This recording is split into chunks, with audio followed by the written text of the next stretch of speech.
बहुत लोग कहते हैं मैडम आप उस यूनिवर्सिटी में ब्राह्मणों गढ़ में रहकर ऐसा कैसे करें? उनका तुमको किसी ने रोका है? तुम्हारी नौकरी तुमको बाबा साहब ने दी है, उन लोगों ने थोड़ी दी है, बीएचयू वालों ने नौकरी। तुम बाबा साहब के संविधान को पढ़ करके यहाँ तक तुम पहुंचे हो, अपनी योग्यता पे यहाँ तक पहुंचे हो, आरक्षण का तुमको लाभ मिला, तुमको किसी ने रोका है? तुमको भी 1 लाख सैलरी मिल रही, मुझे भी मिल रही है, आप तो प्रोफेसर, आपको 1.5 लाख रुपए मिल रहे होगे, 2 लाख रुपए मिल रहे हो, किसी ने रोका है आपको? लेकिन उस 1 लाख रुपए सैलरी से आप 50,000 रुपए इंस्टॉलमेंट भरोगे अपने घर की। हाँ, बीवी को हर 6 महीने बाद एक अंगूठी खरीदवाओगे, बेटे को आप हर हफ्ते पिज्जा बर्गर खिलाओगे। तो इस काम के लिए नौकरी थोड़ी मिली थी आपको। एहसास करिए, बहुत दिन तक ये सुख सुविधा रहने वाला नहीं है, ये टेंट भीग गया है। बाबा साहब का संविधान भी ऐसे कचरा करने की कोशिश कर रहे हैं। SC ST एक्ट को जो कमजोर करने का प्रयास किया, ये उसी संविधान को गीला करने का एक कदम है। तो देखिए, हवा चल रही है, हवा चल रही है, और ये टेंट धीरे धीरे सूख रहा है। तो भले मनुवादी हवा चल रही है, तो क्या 2019 में अंबेडकरवादी सुनामी ला करके इन सारी मनुवादी व्यवस्था को हम लोगों को भगा करके बाहर करना है, निकाल के बाहर करना है। और ये महाराष्ट्र के ऊपर कर्जा है, बाबा साहब का कर्जा है, मान्यवर कांशीराम का। 2 महापुरुष आपकी इस धरती से निकल के गए, और फिर भी आजादी के इतने साल के बाद में भी आप अपना शासन सत्ता नहीं लेकर के आए। 2019 में फिर ये लोग बोलेंगे तुम्हारा दुश्मन मुसलमान है। आप इनसे पूछिए, और बल्कि मैं आपसे पहले पूछती हूँ कि मुझे एक बात बताइए, आपके आरक्षण का विरोध कौन कर रहा है? कोई मुसलमान कर रहा है? बताइए, कौन कर रहा है? मनुवादी कर रहे हैं। आपके बेटे रोहित वेमुला को फांसी पर चढ़ने के लिए क्या किसी मुसलमान ने मजबूर किया था? आपकी बेटी आसिफा को 8 दिन तक मंदिर के अंदर बंद करके दरिंदों की तरह नोच के पत्थर से उसका सर फोड़ करके क्या किसी मुसलमान ने यह काम किया था? बताइए। अभी उन्नाव में अपनी एक बेटी के साथ में इसी तरीके का काम हुआ। बलिया में अपनी एक बेटी को जिंदा जला दिए, रात में सो रहे थे। उत्तर प्रदेश में बलिया एक डिस्ट्रिक्ट है। यह काम किसी मुसलमान ने किया क्या? आपको जाति व्यवस्था में क्या किसी मुसलमान ने बांटा क्या? बताइए। आपके साथ छुआछूत भेदभाव क्या कोई मुसलमान कर रहा है? आपको शासन सत्ता में आने से रोकने के लिए क्या कोई मुसलमान प्रयास कर रहा है?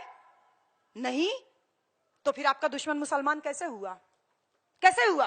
फिर ये कैसे लोग हैं जो टीवी पे रोज बहस दिखाते हैं कि तुम्हारा दुश्मन मुसलमान है, तुम्हारा दुश्मन मुसलमान है? आज आप इस दीक्षा भूमि से मैं जो बात कह रही हूं, रोजाना 1 घंटा अपने समाज में निकलिए, भले 10 लोग हों, भले 20 लोग हों, और उनके बीच में जाकर के बोलिए कि हमारा दुश्मन मुसलमान ना तो था, ना है, और ना ही कभी होगा।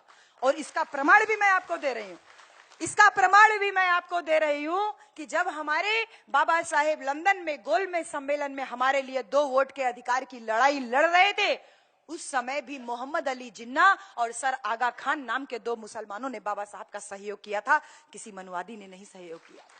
हमारे बाबा साहब जब महाड़ में पानी का सत्याग्रह कर रहे थे, उस सत्याग्रह को करने के लिए भी एक मुसलमान ने अपनी जमीन दी थी, जिसपे बाबा साहब खड़े होकर के अपना भाषण किए थे।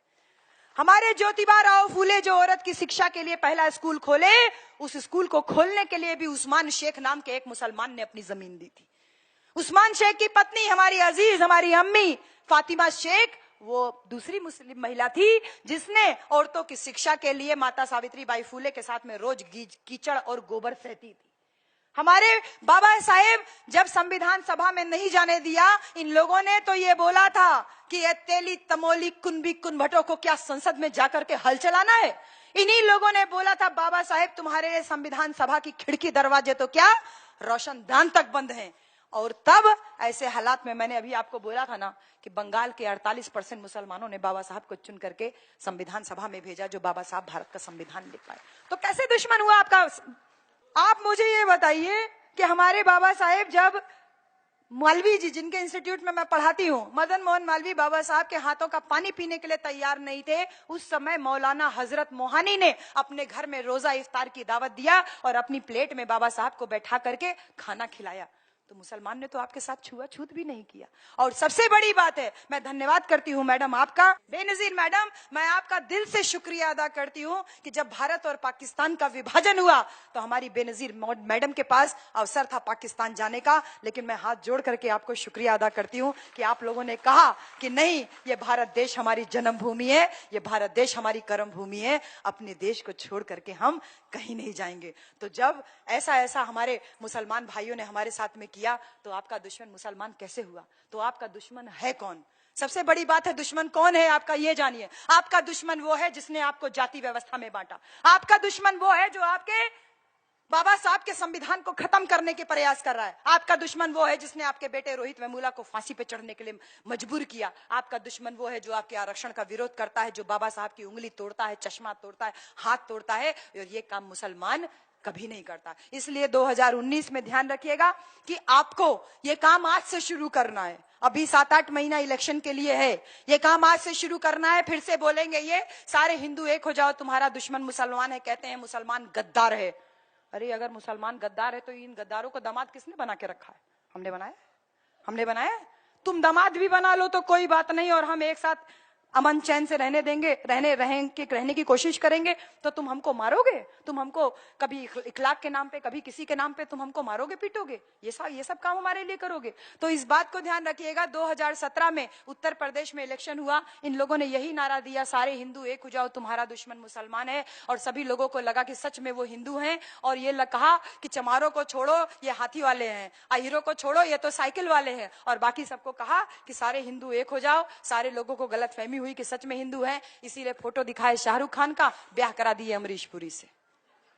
यही हुआ उत्तर प्रदेश में 2017 में, और ये काम शायद महाराष्ट्र में रेगुलर होता रहता होगा। मुझे बहुत ज्यादा राजनीति की बात नहीं करनी। अंत में मैं आपको बस इतना कहूंगी कि जो हमने साहब कांशी राम का नारा था, उस नारे को थोड़ा सा आगे बढ़ाया है, और उस नारे को हम हर गांव में जाकर के, रोजाना हम गांव में जाते हैं, अपनी पूरी 2-1.5 महीने छुट्टी, गाँव की जो छुट्टियां होती गर्मी की, वो हम गाँव में अपने लोगों को जागरूक करने में लगाते हैं। और इसी नारे को हमने दिया है कि बहुजन समाज के 3 कप्तान, दलित, पिछड़ा और मुसलमान। इस नारे को आप महाराष्ट्र में भी चरितार्थ कीजिए। और एक नारा और इसके साथ साथ में चल रहा है, वो नारा हमने दिया है कि चमचागिरी छोड़ दो, शासक बनने पे जोड़ दो।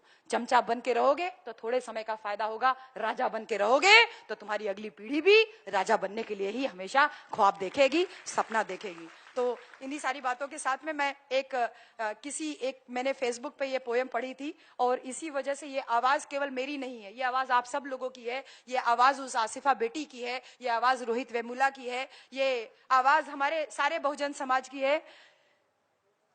वो आवाज है कि जब जुल्मतें बढ़ जाएं बहुत, ये जुल्म जो कर रहे हैं हमारे ऊपर, जब जुल्मतें बढ़ जाएं बहुत, एक लौ जलाना लाजिम है। जब हाकिम ही गुमराह करे, एक आवाज उठाना लाजिम है।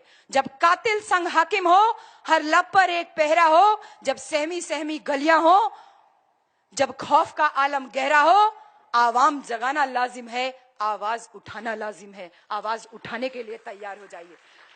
जब कातिल उतरे सड़कों पर, ये मैं आसिफा के लिए डेडिकेट कर रही हूं, जब कातिल उतरे सड़कों पर, जब मुंसिफ ही घबराने लगे, 4 सुप्रीम कोर्ट के जजेस ने आकर के बोला था कि सब कुछ सही नहीं चल रहा है, जब मुंसिफ ही घबराने लगे, जब ताले लबों पे लग जाए, जब अपने आग लगाने लगे, इल्जाम लगाना लाजिम है, आवाज उठाना लाजिम है। हम गौरी लंकेश नहीं बनना चाहते, हम कलबुर्गी नहीं बनना चाहते, हम